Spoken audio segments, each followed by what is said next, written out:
Okay, so I'm going to talk about what I did with the Radiator Relocate on this 2019 King Quad 750. Taking this thing out and doing this was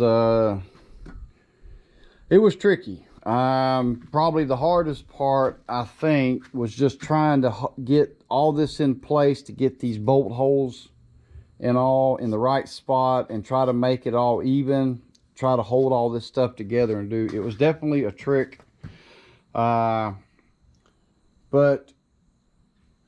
they do make these kits. I think Wild Boar has them, and there's probably some more.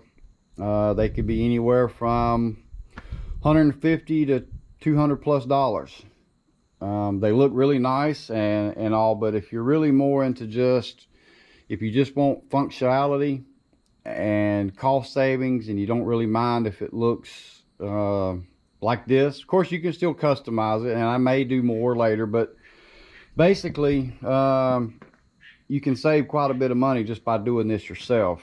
And basically some of the stuff I used was just, I went to Lowe's or Home Depot, whichever, I think Lowe's, and just got 1.5 inch aluminum angle.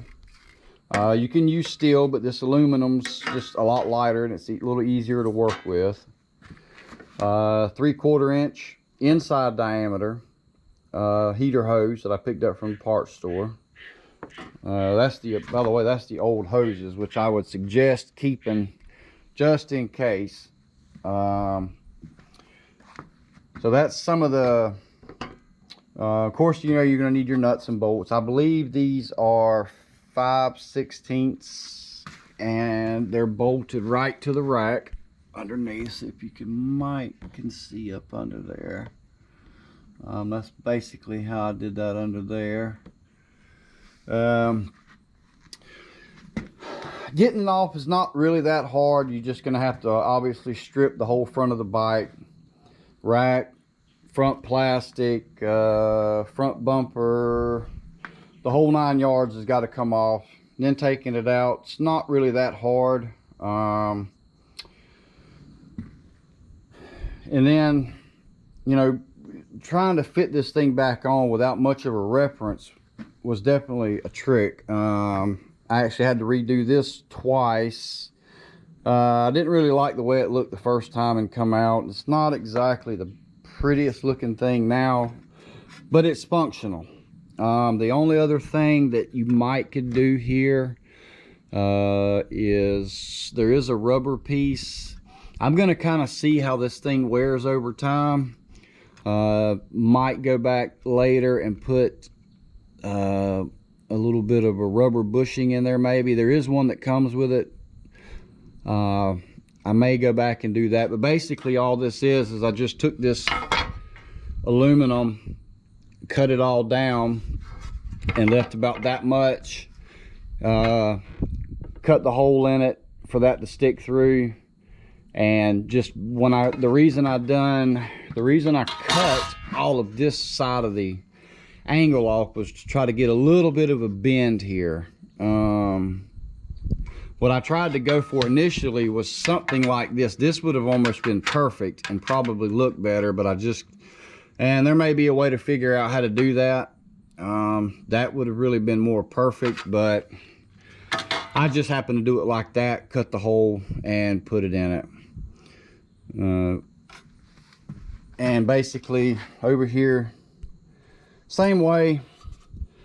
Be careful on this side. I may have to go back and trim that a little more depending on how much that may rub, but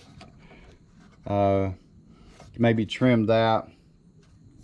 These two brackets here, this is not aluminum. I actually happened to find these two brackets with the holes already cut. It was just two of these laying around.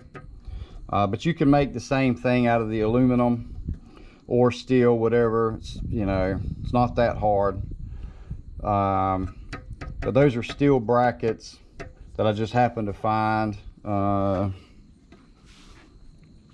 You know, and let's see, the wire, when you relocate this, this wire here, you were gonna have to splice. You're gonna have to cut this wire and splice it to make it longer, because it's only so long by default, or by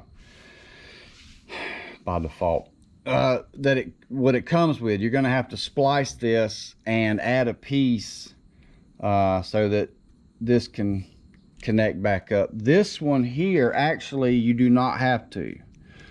That one I did not have to cut into or splice or anything. That one was long enough to move it still. But you will have to do this, cut it and splice it and add. And let's see, they're here. Once I cut them and spliced them, I'm trying to remember if there's anything in particular. This is just kind of, everything's just kind of, let me move my snorkel hose out of the way there. But that's basically kind of tidied up under here and run. Now, as far as the hoses and wear, this was also pretty tricky. I had to take this off probably twice to get the angle of these, to get this hose, because what you want them to be as straight as possible without any bends and anything like that. And so, to give you an idea, if you can kind of see, hopefully you could reference that with what I have here, to give kind of an idea of where you're going to have to. And what I use to cut them is just the I think it's 2-inch, whatever it is, to cut them. And I had to kind of do the same thing here to make this hose go straight. And I'll show you, hopefully we can see it pretty good. Yeah, this is where it's here, and it just kind of runs really straight through, and then just right up there.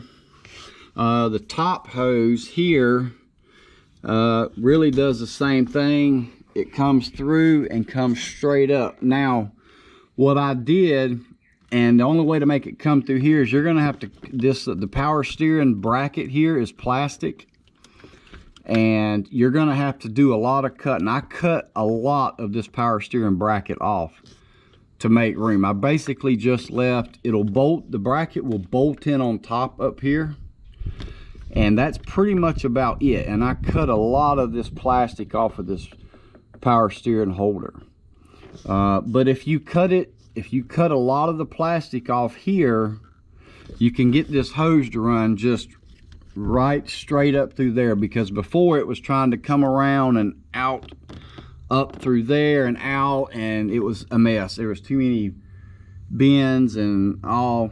But cutting this plastic out up here, you can run the hose straight through. Not sure if I can even see it, but it just will come straight up, and that's about where you would want to cut the hole if you did this. Now, another thing that I'm gonna do is get a piece of rubber, because I think over time, probably a long time, but that may rub eventually and wear and rub into this hose. So a piece of rubber, anything you can put in here that will keep this hard plastic from rubbing here.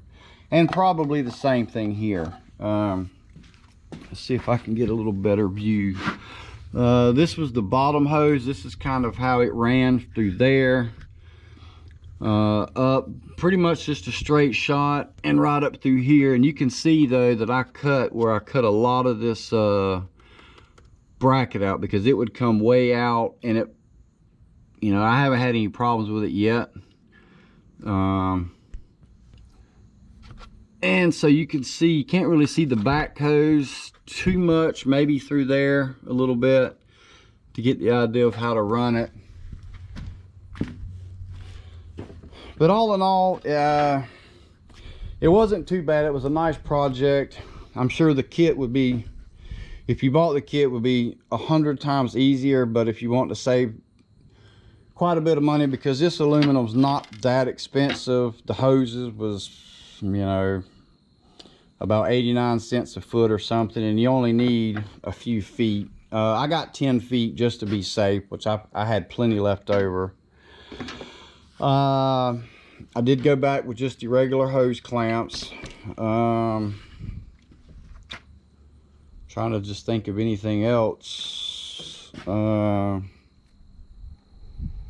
You know, everything, I mean, it was, once you figured out where to cut your holes for your bolts, it wasn't that bad. Which, by the way, this plate is just metal plate. That really, it was more for my snorkels, which I'm going to cover that in another video. But since they was up here, it made this a little sturdier. And I just bolted this, and that was a real pain. Trying to take all of this off, line all of this up, and drill them holes. But it seems to work pretty good. I've only run it for about a day or so like this. This thing gets really hot. The only concern that I would do different at some point is maybe try to do some kind of custom cover, because if you ever had a problem with this hose busting or something happen, you're going to be covered in hot water. So it's definitely a concern, something to think about when you do this. But